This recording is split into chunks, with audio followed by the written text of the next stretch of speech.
Andiyan ka lang pala. Di ba sinabi ko sa'yo, huwag mong papakialaman yung mga laro na anak ko?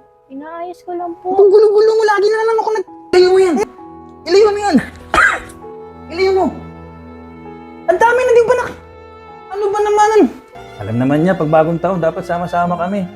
Mamaya, magising ang nanay niya, magagalit na naman. Pakatawag mo na lang, ha? Tsaka, ito yung regalo ko dahil gusto nyo lagi. Pag Pasko, bagong taon, dalawa yung regalo ko. Pakatawag mo na agad, ha? Sige na. Nak? Anak? Naalala niyo na po ako? Ano? Wala po.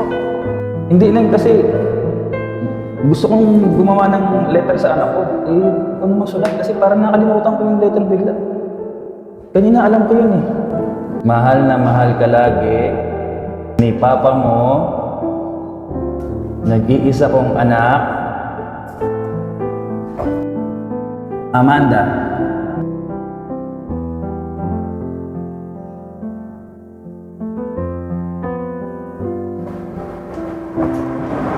Yan, dali mo na doon sa kwarto niya, ha? Kasi baka bukas, nakali ako magising. Sabi sa kanya, ha? Sige nanay, tapos uwi ka na sa inyo. Salamat.